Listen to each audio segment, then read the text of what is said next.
Hello once again, it's Mr. Pete, your YouTube shop teacher, and this is episode number 75A of my What Is It series.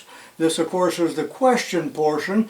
Now, I've got 4 real neat items to show you, and it's all in older footage that I filmed in February of 2022.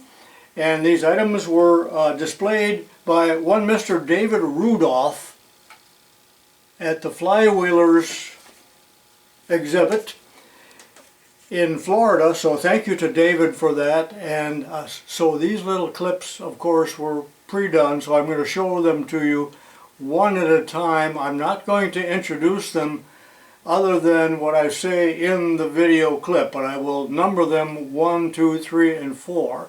And then there will be some extra credit for you to identify or to tell me something about a real engine. And then we're going to rehash and beat to death, I promised I wouldn't, the finial here and this little item. So if you don't want to hear that, you know, click off after we do the engine. So let's get started. So Mr. David Rudolph lived near Orlando and worked for Disney behind the scenes for many, many years. And he told me a lot of neat stories. He gave me this pin from Disney, which he said was not to be sold to the public, but I think it was used by workers or given to workers, behind the scene workers. And he worked a lot with electrical things, and you know, he explained some of the things that they did in the laboratory. So it was really interesting, and he was really a neat man. And thank you, David, for that. I hope you are watching. So here's number 1 from David, and he had a large table there in the flea market area with many, many items on display for What Is It?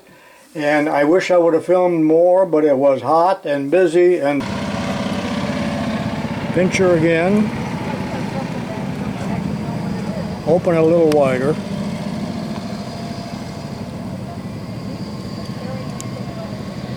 And now the other side, not that it'll make any difference. And it is brass. In reversible. And the little anvil here is reversible. As well as this. That comes apart and is reversible. Okay, set her down. It's about 10 inches long. What is this thing? Made of brass. It's got a W, which probably is just a foundry mark. We don't know. This item is made of brass.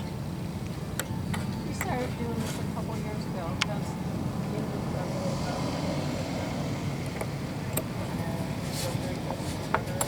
What the heck is that thing? What is this device?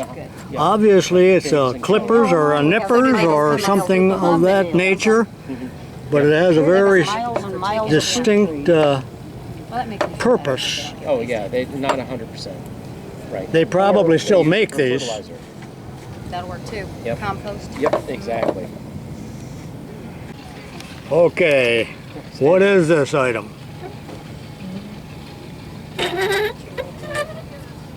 We do not know. We are counting on you to identify this weird thing.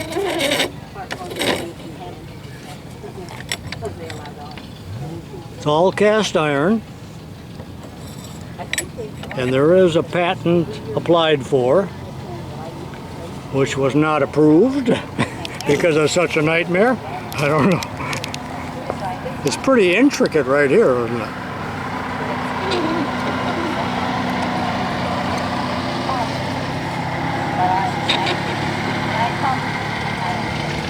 Well, we know that they're going to take dogs, and we know that they're always clean. They make you run down. They may need some maintenance, but... Okay, I'm out in the garage with several of my engines. I do love small engines and plan on restoring one of these that you'll see in a second. And they are real engines, REO Speedwagon. First of all, one of the questions for extra credit here is, what does REO stand for? So Here they are, small engines that were on real type lawnmowers when I was a kid, so I am quite enamored of them because of the unique design, and it reminds me of being a kid. So I haven't decided which one that I will restore, but what I want to ask you here now, that again, these are kind of unusual, and it's not just because the cylinders are at 45 degrees. A lot of engines did that, including Johnson and Continental and a few of those. But anyway, there's something extremely unique about these engines that you will not see on any other engine, well, that I know of. And these are from this one's probably from the late 40s, and this one's probably from the 50s. They made them for at least 20 years in different sizes, but all the same general design. So what is so unique about the crankshaft on this engine? So that's the flywheel side, and this is what it looks like on the other side. This one's kind of hard to see on the other side because of the gas tank, but notice the output shaft there, and that's really what I'm asking about. Can anyone tell me what is so unique? And watch for the answers in the follow-up video. Well, now let's rehash some of the items and beat them to death from the last video. Now, Clark Easterling called me up. He's from Mississippi, you know, Windy Hill Foundry, and he seemed to know all about the finial, and I ended up saying it's strictly for decoration and beauty and all of that, but he said no, and several other people told me that too, that the whole purpose of it is to help align the accessories so you can just slip them right on there that quickly, without wiggling or finessing it. So it just goes right on. Plus it adds beauty, and some people say it was for parking the point. I really didn't believe that at all. But if we just take a straight this is 5/16 rod, in order to get it started in something, you sometimes have to fiddle around and change the angle until it fits. So they might well be right, but remember that no one at Starrett, when a viewer called them, knew anything about it. But I guess that doesn't surprise me. It depends on who you talk to on the phone too. It might have been a secretary. So they also put a finial on this indicator set, I guess for the same purpose, and it just goes right on. So neat. But if that's why it was designed that way, why didn't they design it like this? Because we know that this goes in real easy, doesn't it? Doesn't hurt much. Now, a man texted me or left a comment saying that he was in the Army and he was told by superior officers that the purpose of a finial on a flagpole was to keep the birds from perching and pooping on the flag. But another thing you might notice here is that in order to turn the finial, obviously they had a forming tool, and it is going to take a little bit off the periphery. And to prove that to you, you can see that it's 312 there, and this will be a little less, in this case quite a bit less, at 295, which makes it all the easier to line something up. Okay, beat that to death.